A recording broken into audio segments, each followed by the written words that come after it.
Hello there, welcome to Beads Jar and another tutorial with me, Natalia. So today we're going to be making these little stacking rings. It uses a simple herringbone weave and they're very quick and very easy to make, but they look really good. You can wear them on their own, you can stack them together. So let's have a look and see how to make these pieces.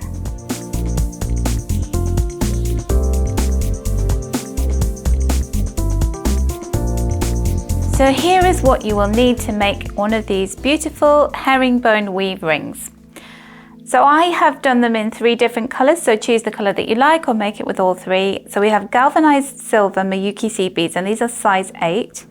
We also have these size 8 Miyuki seed beads in galvanised dark coral, and then we also have them in galvanised gold. So all of those are size 8. You're going to need a beading needle. I'm using a size 10 beading needle. I'm also using some fire line, and I'm using 6 pound fire line because being a bracelet it's going to get quite a lot of wear and tear, so it's better to have a thicker or a heavier weight fire line. And then something to cut your fire line with. I'm using wire cutters. And finally you're going to use a ring mandrel or a measuring implement that is the right width of your ring so that you can create your ring shank in the perfect size. So let's get started making the rings.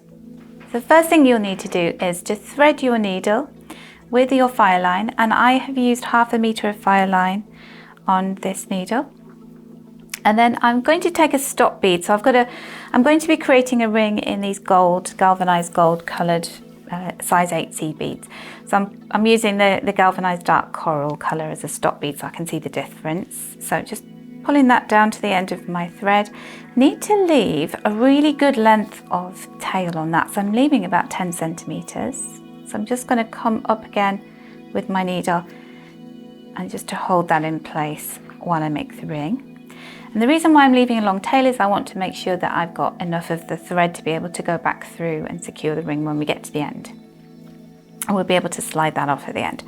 So you're going to start, this is the herringbone weave technique. So I'm going to load up 4 of these size 8 seed beads onto the needle and take it right back down to the end of your thread.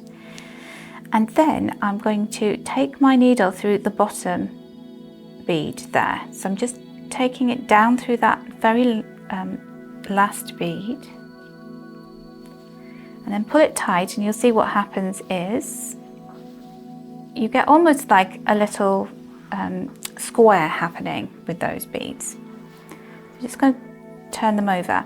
So you want to, wherever the thread is coming out of, it's coming out of that right hand side, and I'm just going to go back up through those 2 beads on the left, and that will create more of a square effect. That thread in there. So what you want to do with herringbone is you always want to make sure that your thread is coming out of the top left hand side. That's where you will always start.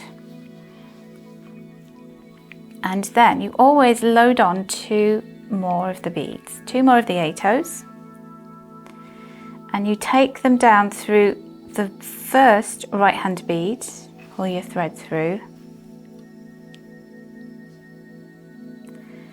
and then you're going to take it through the top 2 on the left, and pull your thread tight. So what you'll see is happening is we're starting to get this, it looks like more of a herringbone effect when you don't have such round beads. If you use different types of beads, you'll see more of that kind of fishy pattern.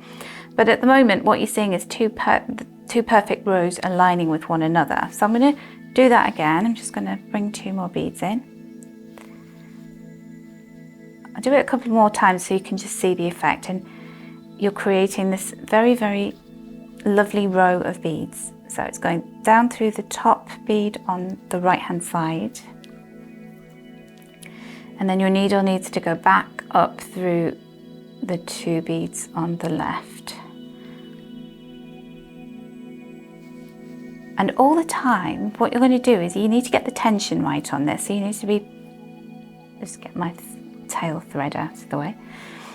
You need to be pulling the beads so that you get really good tension. Don't worry too much about that bead at the bottom being slightly misaligned, because by the time you get to the end you'll be able to tidy that up. So I'm just going to do that one more time. So 2 more beads. and then they go down through the top bead on the right and up through the two top beads on the left hand side.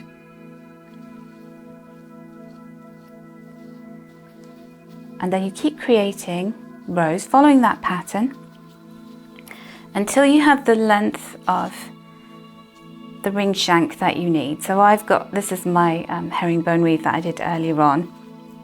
That is the length that I need for the ring size that I'm making for my finger. So I'm like a size N UK size, size 7 US size. And the way that you can measure the length that you need is to get a ring mandrel. I'm using a wooden one here. We have some precision metal ones in stock as well. And so I've marked on here, this is my ring size there with a pencil mark. And then you're just going to place that on top of the pencil mark, and then you'll see you've got two tail threads left. So you've got the working thread and then the tail thread, and you'll be able to sew those two together. And that is what we will do next. So I'll show you how to do that. So the first thing that you need to do is just to unthread the stop bead. So I'm just going to slide that out of the way. And then I have got my working thread with my needle on it. I'm going to place that around the mandrel. And well, before I do that, I'm just going to get those beads lined up. So you can see where those beads need to be aligned with one another. So I'm just going to push that down so that they are butting up nicely to one another. And then pop that around the mandrel.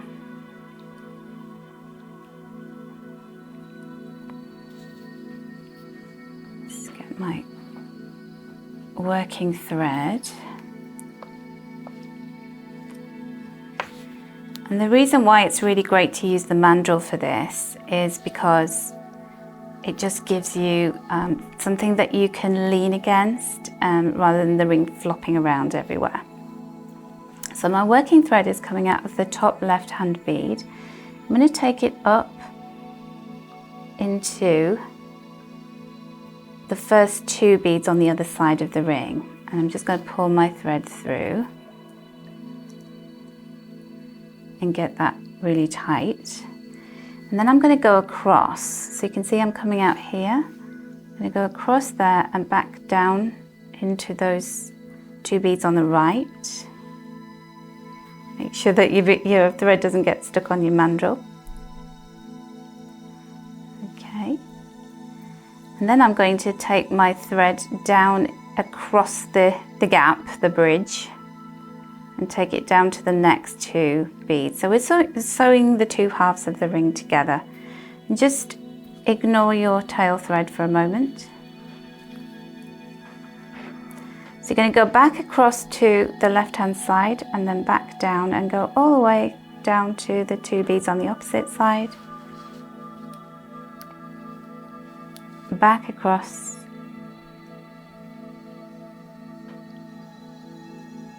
And then down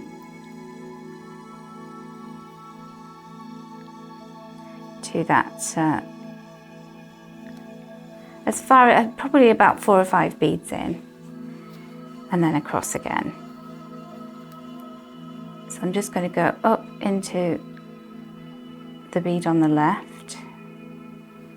These beads are round, so that my needle's kind of getting stuck on them. And then I'm just going to leave that thread because we'll tie those two threads together at the end. And then I'm going to thread my needle on this other tail thread, so we can finish both sides off. Okay, so my tail thread is coming out of that bead on the left hand side, so I'm just going to go up along a couple of beads, probably about 4 beads, go back across down to those beads. And so I want to make sure that my tail thread is coming out in the same place as my working thread. And there it is. And then I can just slide the ring off there. Just take my threads underneath. and just tie a knot in those. So I'm just doing an overhand knot and another one just for good measure.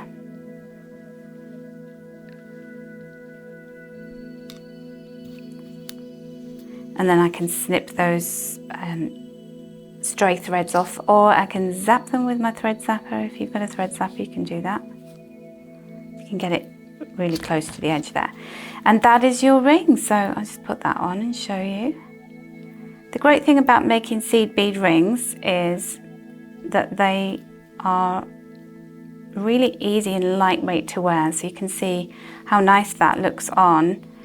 And I also have done those in the two other metallic colours. So we've got the galvanized dark coral there, metallic.